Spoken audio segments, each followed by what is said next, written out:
Now, if you've listened regularly or at any stage over the last 18 months, you might have heard me go on about the unholy mess in Fines Victoria. I've been frustrated. Not a lot of people have picked this up in the media. Channel 9 ran a little on it. But I could tell that it was just damaging lives.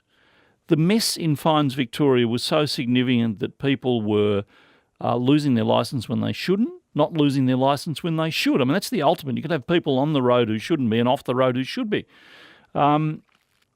There were also people being harassed, people trying to pay bills and not being able to, and the amount of the fine going up significantly when they didn't even know about it because it hadn't been paid. It was a mess.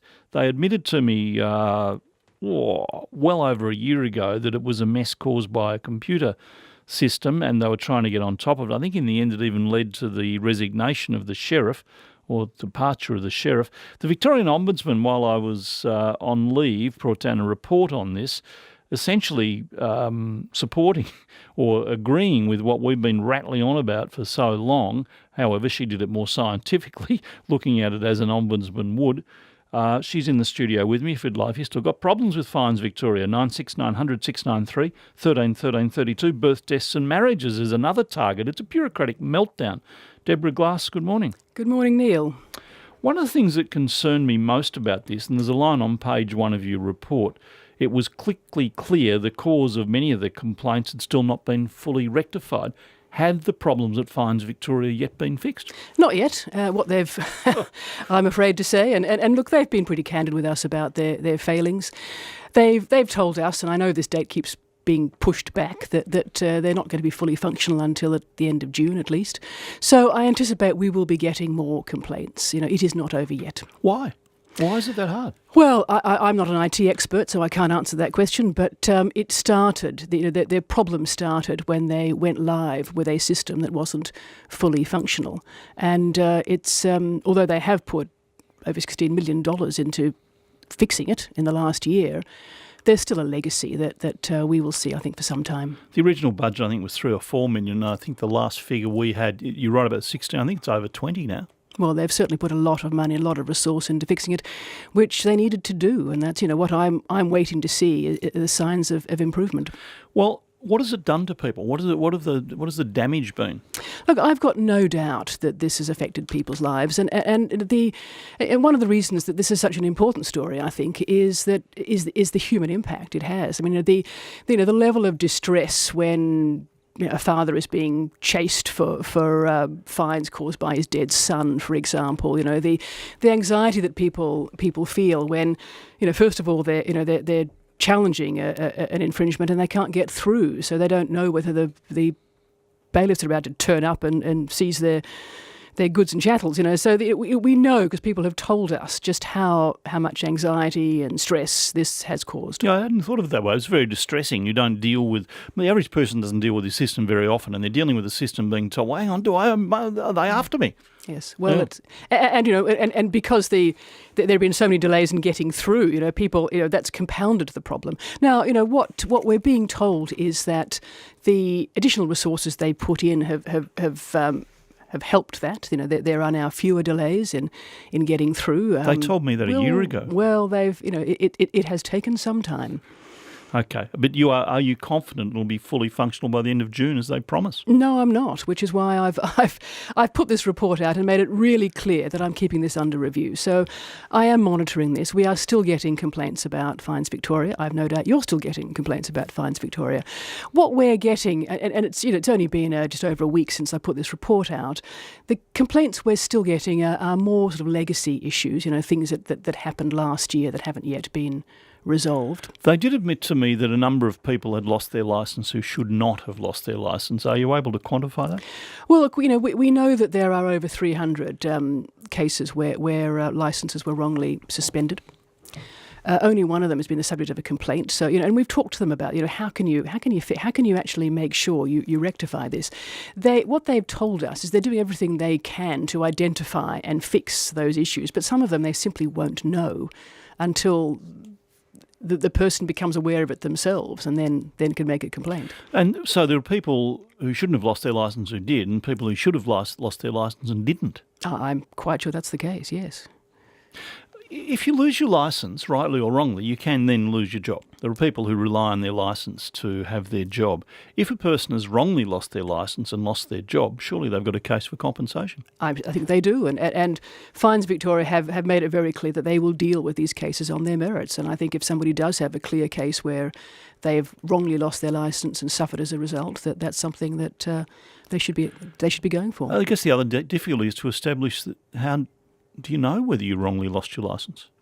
Well, if for example you've nominated another driver because it wasn't you driving the car and the demerit points have accrued to you, wrongly, and you've lost your licence as a result. Well, that's pretty clear. Well, yeah, that's true. And what about the fines that they were pursuing from dead people? And we talked to several people who were caught in the middle of that.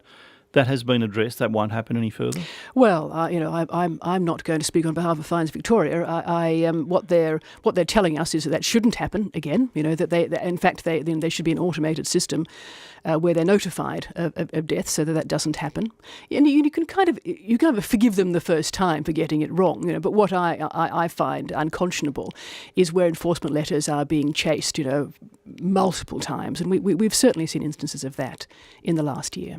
Are they answering the phones quickly now? Well, they now say that they are. Well, I'm sure your listeners will judge that for themselves. If you've been dealing with Fines Victoria, have a continuing problem, give us a call, 96900 693 13 13 32.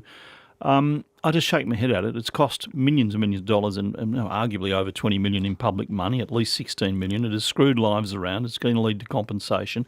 Extraordinary angst. Who's accountable? Well, this is a complicated question. This is, it obviously comes in the Attorney General's portfolio, but this goes back over at least 10 years. So it probably brings quite a few different governments into the frame here. I mean, the whole issue of fines reform goes back well over a decade. And if you followed the fines reform process, I mean, the objectives of the reform have been actually pretty laudable. They're necessary. The purpose of this was greater efficiency, bring things into one place, and also to implement some really important recommendations, including from the Royal Commission into Family Violence. So I'm not going to criticise the fines reform process. I think that's had very strong bipartisan support. We did ask the question, when I put this report together, why did it start? If you knew the IT system wasn't functioning, why didn't you delay? And we put that question. In fact, the answer we got was that they were given, the department provided, the specialist and technical advice that it would be good enough, that it would work, and also that there was a risk in continuing, a great risk, a financial risk in continuing with the old supplier.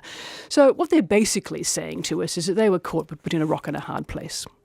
But then they proceeded to tell us, and I think you as well, that it'll all be fixed in 2 months, 3 months, and just kept blowing out and out. And I think the first estimate we had was at least a year ago it was going to be fixed. Yeah. And they just kept getting that wrong. They did. And look, I'm not an IT expert, so I'm, why do they get it wrong? Well, they're taking expert advice that is wrong.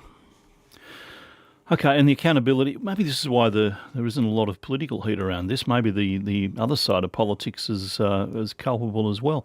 You see, this first came to us from a whistleblower. And you sort of wonder whether if a whistleblower, I suppose eventually people would start raising it, but if the whistleblower hadn't come forward, whether we'd even know this much.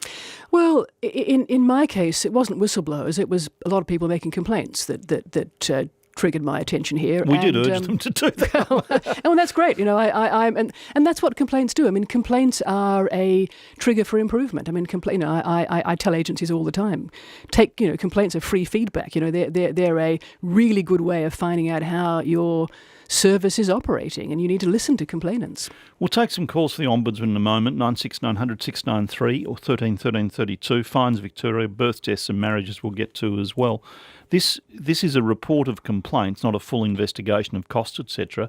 Do you move to a full investigation or not? Look, I don't rule anything out. I mean, what I want to see is improvement. And that's what really matters here. We've seen some really appalling instances of the way people have suffered as a result of the human impact of these bureaucratic failings. And what you really want is for that to not happen again. So what I'm looking at with these things is what will it take? Now, Fines Victoria have been very candid with me about their failings. They've been very open about what they need to do. They put a lot of money into fixing it. Now, if all of that works, then I don't need to go back to it. In private enterprise, heads would roll. I'm not so sure about that. Really? If you're running a business that you blew $20 million on something that screwed around endless numbers of your customers, you'd be looking for a new job. Well, maybe and maybe not. And look, I am in. We can get into a debate on that one. And look, there's certainly been many cases I've been involved in. I've investigated where I felt very strongly that heads should roll, and I've never been very shy about about those. And generally, when I've recommended it, they have happened. This isn't the kind of case yet where it feels like a head rolling scenario. This is a fix it scenario, and heads that have rolled can't fix things. I think the sheriff did leave or did retire. Well, might have been coincidence. That I can't say. I mean, there certainly have been some departures. We'll take a break. Calls for a moment for the Ombudsman. Money News.